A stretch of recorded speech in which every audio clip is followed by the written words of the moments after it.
to the Ghost Are Near show, where we discuss and explore paranormal phenomena.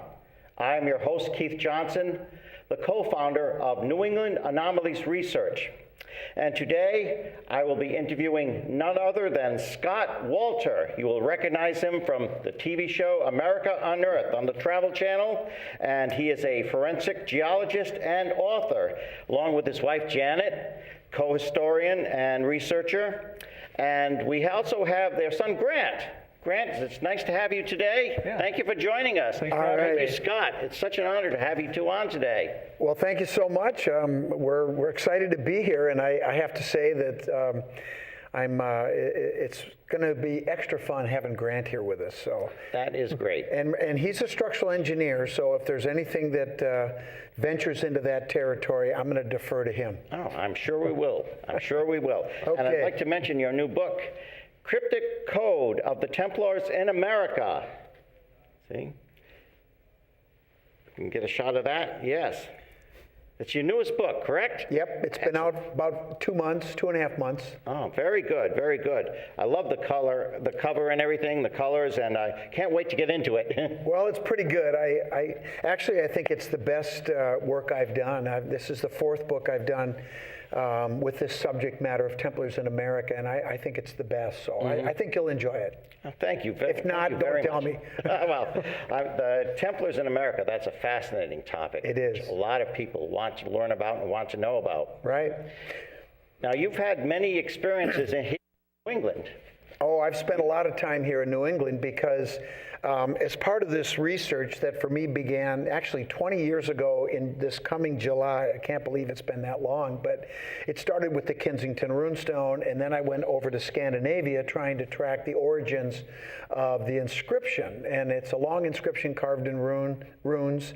It has numbers, it has Latin letters, but essentially what it is it's a land claim. It says acquisition, business, or taking up land. So somebody came here claiming land, and the question then became, who did it? Where'd they come from, and why did they come here?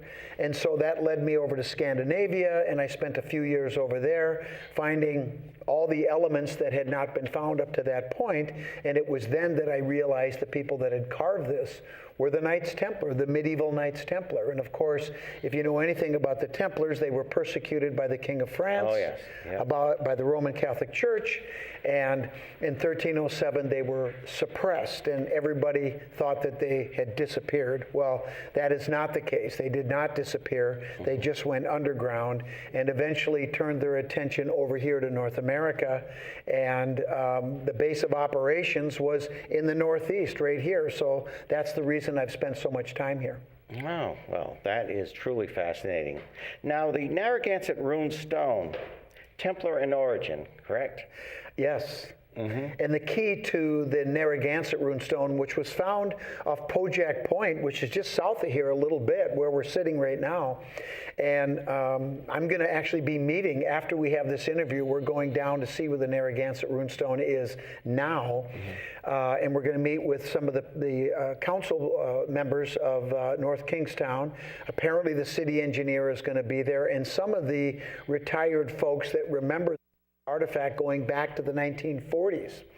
But what I want to talk to them about is they've done a great job of, first of all, accepting the artifact, secondly, building a shelter to protect it from the weather, which we recommended to them. Right. And now I want to try to convince them that they need to put up some fencing around it, security fencing, to protect it from alteration, or I should say from vandalism.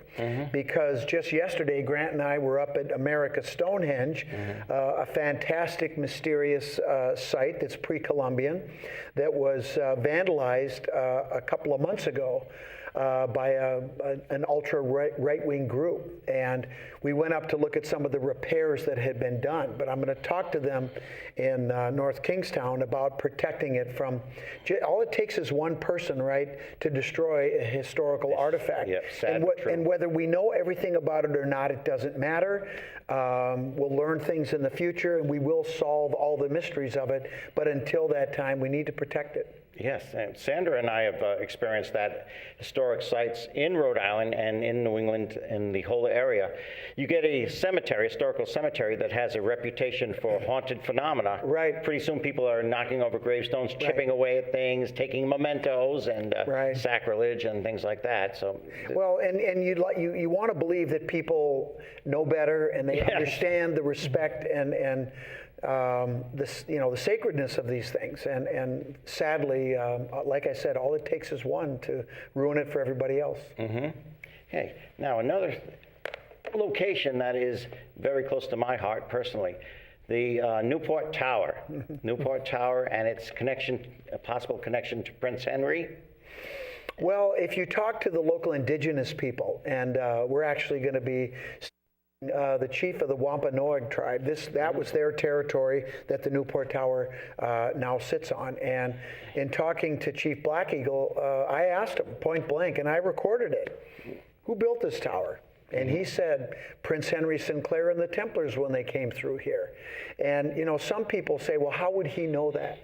Well, if there's one thing I've learned about the indigenous people is don't question them if they even bother to tell you, because in most cases, they don't really care what white people think, right? Right. For obvious reasons, the way we treated them, at contact and ever since. So if you earn their trust and they deem you worthy of sharing this information, you better pay attention, because they're telling the truth and they know a lot. And so I think there's a lot to be learned there. Please describe the Newport Tower for our audience. Okay. Well, the Newport Tower is on the other side of Narragansett Bay from where we are right now. It's at the top of the hill overlooking the harbor there in Newport, Rhode Island. And it's a two-story stone and mortar structure that is a round cylinder. The second story is a round stone and mortar structure that sits on 8 columns that are evenly spaced with Romanesque style arches in between the columns.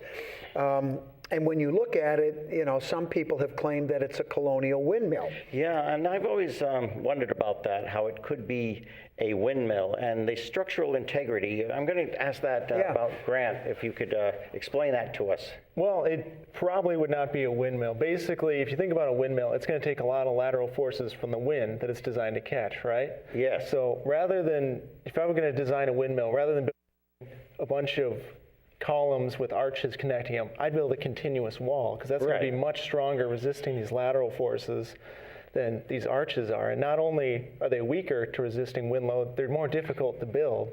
So I really don't know why you would do that if it was just going to be a windmill. Right. Looks like it would crack apart. It'd just push right over.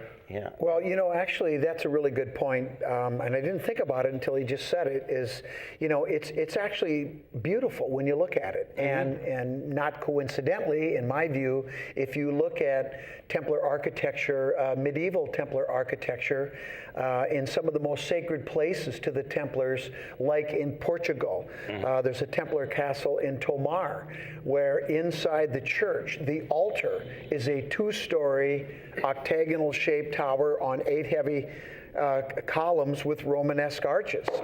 You also see it in Cistercian monasteries, what they called the lavatorium, which is where the monks would go to bathe every day, the 3 meals. And it was a sacred thing. So these are very important sacred structures. And if you go back to Jerusalem, and you look, that's where the Templars controlled the Temple Mount back in the 12th century, you see this same sacred architecture there. So in my view, this is where they got it. They used it in their own sacred structures, and eventually when they came over here to establish the first settlement in the New World, or the New Jerusalem as they called it, they built this tower. Now the question is, if it's not a windmill, then what is it? Well, first and foremost, it's a chapel. It's a sacred place where they would worship.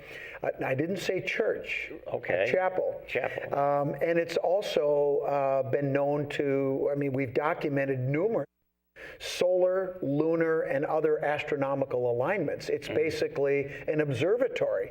And the question is, well, if it's a windmill, why would you incorporate all these other things? And in addition to the structural things that Grant talked about, there's a fireplace in it that has Northern Scottish twin flue architecture for the smoke to be vented out the side.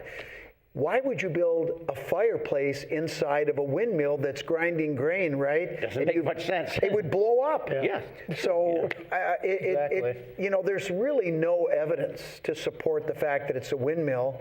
And I think part of that is there are forces out there that really don't want this Templar history to come out. The church is one of them. There are certain political interests that don't want this, and historians that have already hitched their wagon to the windmill theory are reticent to go down that road that might even be sacrilegious to their disciplines. And it's unfortunate, but I don't have those constraints. I look at the evidence and I go where it takes us, and that's where it's taken us, and to only them. So this will all come out in due time. There was some historian that said to me one time, history changes one death at a time. Right. Maybe that's the way it used to be. Now with the internet and everything, I think it'll happen, hopefully in my lifetime. Right. We'll see. And of course, the solstice, you can view the sunrise. And what do you see? Well, this was something that it's actually a co-discovery that I made with Jim Egan, who lives and has a store right there across the street from the tower. Jim. And Jim's he's a really smart guy. He's a really good guy.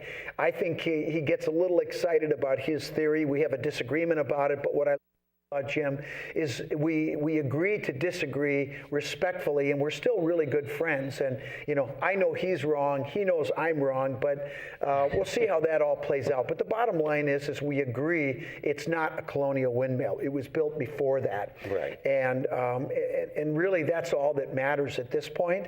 The details will they'll take care of themselves with time, but. It's important that we have people here and he's there every day. He sees people, anyone that even looks like they're interested in the tower, he'll walk up and talk to them. So, it's good to have that, and we're both singing essentially the same song, and it's the right song. And so tomorrow morning, which is the winter solstice, December 21st, which ironically happens to be my birthday. Yes, happy birthday, Scott. Happy birthday tomorrow. And what happens is there's a window in the south of the tower that will create a light box. When the sun comes up, it'll shine inside, and at 8 o'clock in the morning, the light box will actually go through the southwest window. There's another window about a quarter turn, and that alignment is at 8 o'clock. Then the light box, as the sun moves, west and higher in the sky as the day progresses, at 9 o'clock, that light box will frame out an egg-shaped keystone, which just happens to have megalithic dimensions. It's 12 inches wide by 20.625 inches. When you add those two together, that's 32.625 inches. If you divide by 12 inches, that's 2.722 feet. That's an ancient megalithic measurement that is not a coincidence. In fact, Stonehenge is built using the megalithic yard and many other ancient structures, which begs the question, if this is a windmill, why didn't they use the British foot, right? Yeah. Why did they use an ancient measuring system? Because the Templars had that ancient knowledge, and they used it in the tower. But at 9 o'clock, that egg will be framed out by the light. It's a light tan-colored granite egg-shaped keystone, the only true keystone in the tower, and it will light up beautifully. And Jim was the first one to take that photograph, but he didn't understand what it was. I understood what it was, and I said, Jim, I know what that is.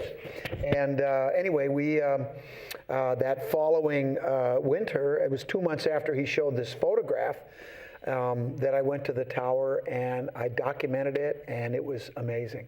Wow, that is truly amazing, truly amazing. So estimated age of the Newport Tower?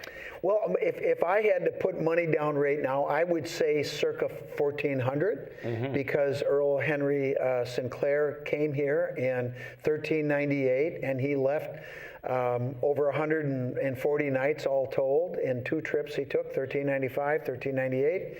And one group was sent down to Narragansett Bay to establish a settlement. And I think what they did is they probably laid out the alignments on the ground first before they built the tower. And that probably took a year or 2 or maybe more. And then I think they built the tower after that. Now, what happened to that colony is unknown. Did they assimilate with the natives? We know that they got along very well with the natives. The natives have told us that. So that's an interesting question, but I think at the end of the day, if you're in a place like this, you're probably going to assimilate with them. You're not going to convert them to your European way of life. And Right. and indigenous people live in balance with their environment better than any culture I know of. So I'm sure the Templars realized that that was the way to go. Right, and of course there was the horrors of King Philip's War in Right. the 17th century and everything. Yeah. I know our director and good friend Nathan Mayer has been there to witness the solstice, the sunrise there at the Newport Tower with you. Yeah, what's interesting is when I first documented it in 2007, I was all by myself. And it was strange because for the whole almost hour that I was there, and what I did was I had a tripod. I'm taking pictures of the light box, progression, so I published those pictures. Not a single soul came by, and that never happens. There's always somebody there. Now, this was before anyone knew about the illumination. This was Right. the moment that we figured it out. But it was really a magical moment for me, and it was really an epiphany and a validation, if you will, of everything that I had worked on up to that point. And so it was really a special time. And then I published it in 2009. Well, now it's become a pilgrimage, Yes. for people to quite come. a gathering there every year. So there's going to be a lot of people there tomorrow. I've had a photograph already sent today. Somebody was there this morning and sent me a picture and said, "Hey, you're going to be here tomorrow?" I said, "Yes." So I'd like to just say to the sun god, "Would you please be there tomorrow in Right. no clouds?" Yep. Too bad. Didn't know you when we got married. Sandra and I were married in 2001. Of course, it was in the summer too, but Yeah. we had our honeymoon picture taken in front of that. Oh, did you? In the tower? Oh, yeah, certainly. Well, you know what's funny is a couple years ago we were here for the solstice, and we went there was a party in the house right across the street, and we went in there, and actually they came out to the tower. We talked. We said, "Oh, come on in, have a drink," and they're serving food. So they invited us. We went in, and the wedding party. This was after the wedding. They had the service inside the tower. Really? They got married inside the tower, and this was the after party. But we got there. We didn't see the ceremony, but they showed us pictures. I have one of the pictures. So people are actually getting married inside the tower. And, That's cool. And I think it's great that people are embracing that. And like I said, it's only a matter of time before it's accepted for what it is. And it's not a small thing because, everybody looks back and thinks that, the beginning of the founding of the country started in 1776. Right. Well, obviously that was an important time. But really the beginning, in my view, started in 1362 with the Kensington and Runestone land claim. And those medieval Templars were practicing rituals that are the same rituals that we as Freemasons practice today. And I know for a fact that the medieval Templars passed the obligation of finishing the job of establishing what they called back then a free Templar state that we now call the United States of America. Wow, fascinating.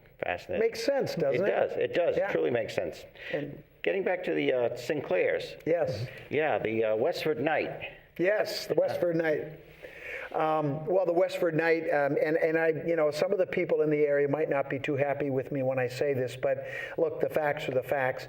Some people want to claim that there's a full knight there that's carved with the head and the shoulders and the chainmail and the coat, and then a shield, supposedly with the gun clan coat of arms. That's BS, pardon my French. But what is there is a beautiful medieval sword. And if you want to make the claim that you have a carving that represents a fallen medieval knight, all you need is a sword. I have been to preceptories that have Templar grave slabs, and carved on there is a sword. Now, there's also a crack in the sword, which indicates a fallen knight.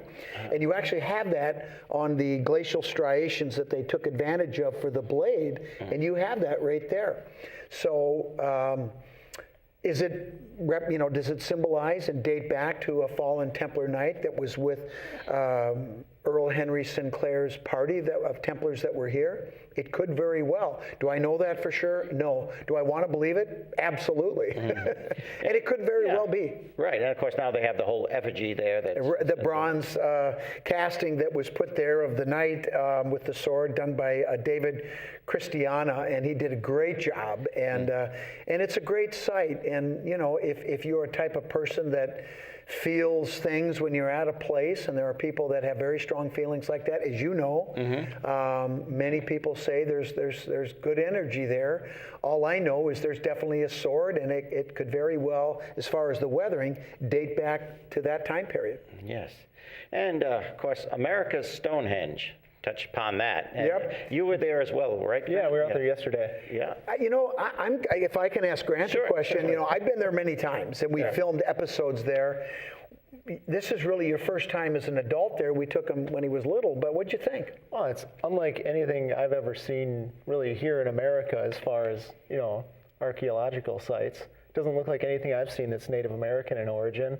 Well, the natives said. Well, they said this place is haunted. He said we didn't do this. And the alignments are fascinating too. Yeah. There's so many different spots out there. It was some kind of calendar site, but I really don't know what to make of it. I want to know who made it. But I mean, you didn't walk around and say this is a bunch of baloney, right? Oh no. Yeah. No, it was cool. I don't know how it could be baloney. Exactly. It's amazing on one hand, but it's a little bit sad on the other hand. And what I don't understand is why academics aren't jumping all over this site, trying to understand what it is. And I know that we know the owners very well. They are wonderful. They came to my lecture last night. They drove all the way down an hour to attend my lecture, and they're really good people, and they would welcome any researchers, legitimate researchers that would want to come and do work on the site. And I just don't know why academics don't take advantage of it. I mean, they could make their careers with the discoveries that could be made there. There's such a treasure, right? So many treasures right here in New England, and everything is, it's at the highest point in the area. You've got these stones that now, we can use archaeoastronomy and look at some of the alignments that are there, and they're actually not quite lined up perfectly anymore because of precession.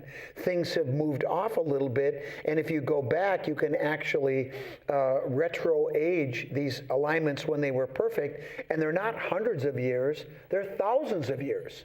Right. So 2 to 3 to 4,000 years, some of them. So not colonial. No. Right. So it's a little bit sad, and I guess all I have to say is, what have you got to lose? And if people criticize you, then, tell them to put up or shut up, and let's get after it and figure out what it is. And it's important, and it needs to be studied. Yeah, we even have Cumberland Night right here in Rhode Island. Absolutely. Geologists can come from all over the world and find Cumberland Night right here in Rhode Island. Well, I have some pretty good pieces, let me tell you. I've actually been given some pieces that have collected pieces. And of course, in the south column of the Newport Tower, about 3.5 feet off the ground is a great big chunk, and it's facing the south side, and it begs the question, was that a coincidence or was it intentional? It has magnetic properties. It has very high magnetic properties, and I choose the latter. I think it was intentional. Right. Okay, great. Now, you know what I really like? The idea of you and Janet going out, and Grant too. Are you doing more of that, like as a family, going out and exploring? Well, we've been doing exploring, getting out in the field ever since he was born, and his sister, Amanda. I mean, I've dragged him into gravel pits. How many gravel pits? The only problem with bringing him along to pick agates, and that's our state gemstone. They're beautiful rocks, and I've been a collector for a long time. But when there was one time I brought the kids, and he was only about about 9 years old. And what was really upset me was he found a much better agate than I had ever found, and he found it, and I'm like, Grant! But no, we've been bringing him out in the field for a long time, and you know, when they're kids in high school and junior high, it's like, oh, geez, that's dad and mom stuff. But as he's gotten older, I think he's grown to appreciate it, and quite frankly, he brings a level of expertise and a knowledge base as an engineer that is actually really helpful. So now he's on the squad. Yeah, and as you well know, when you start discovering and uncovering these things, you kind of step on people's toes a bit. You know, accepted traditional beliefs and. Well, you know what? That's unfortunate, but you know, look, I problem doing it because my intention isn't to hurt anybody's feelings or, you know, tread on someone's sacred paradigm. I'm a scientist. I'm going about it in what I think is the best scientific way, gathering evidence, and I don't have time to worry about people's dogma. I just don't. And you know, my intention is not to offend. So if you do get offended, it's really your fault.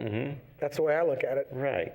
Now, what's ahead on the horizon for you besides the literal horizon tomorrow morning, seeing the solstice sunrise and celebrating your birthday? Well done, actually. That's a nice segue. Well, you know, we're hoping that American Earth will come back. Travel has decided to go 100% paranormal, so that's not really a good fit for our show, but other channels are looking at it. And to be quite frank with you, I'm hopeful that we would get a series or a special that really investigates some of the new research that we have in the book. And I will also tell you, I'm in the midst of writing another book about more secret documents that the world has not seen yet. And this is incredible. This is what I talked about last night. But these new documents I haven't talked about yet. All I can say is buckle up, baby, because it's going to get even more fun. Wow. So you're going to rewrite history as we know it? No, you know what? I don't think about it like that. We're not rewriting history. I think we're just getting the history right. Right. And well, that's a good point, yes. And if you have to rewrite it, then rewrite it. Yes, very good. Let's just get it right. Yeah. So any great sites other than what we've mentioned here in New England and Rhode Island you're going to see while you're here? Well, we went to Bunker Hill and we saw the obelisk there at the Battle of Bunker Hill. He had never seen that before. Yeah, that's really cool. I woke up this morning or yesterday morning and my legs were a little sore already. We climbed the 294 steps to the top. Wow. But as far as ancient sites, we're going to the Narragansett Runestone next, then we're going to Newport. But then my wife Janet said, you better get your butt home for your birthday. So we fly home tomorrow at about 4:30 from Boston. And we pick up an hour, so we'll get there just in time for dinner and a beer. Sounds good. Yeah, brewski, that'll always go down nice after a long day of investigating and traveling. Yeah. Well, I hope you can come back to our show sometime again. You know, it's been wonderful having you on. It always feels like we're just getting started. I know, and then it's time to go. But thank you so much for having us. Thank you so much. Really enjoyed it and appreciate you taking the time to hear us chat. And we'll come back anytime you want. Great. I'm glad to know that. I'd like to get you into Warwick, Rhode Island, where we live. All right. I want to hear some of your stories. Oh, yeah. There's quite a few, and quite a few discoveries made just recently in the area of Warwick, Rhode Island. Sounds great. Also famous Rocky Point, too. Okay. I'm in. Let's do it. Great. Grant, so nice meeting you and glad to have you on. That's an added bonus that you're actually on with your dad. And we want to get the whole family in. Yeah, we'll get Janet next time. Next time, okay? The upcharge for bringing him will be minor, don't worry.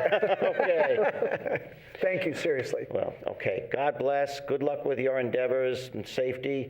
And we'll see you again soon, and we'll be watching. All right. Thank you. Thank you. And have a great holiday, by the way. Oh, yes. Great Same to holiday. you.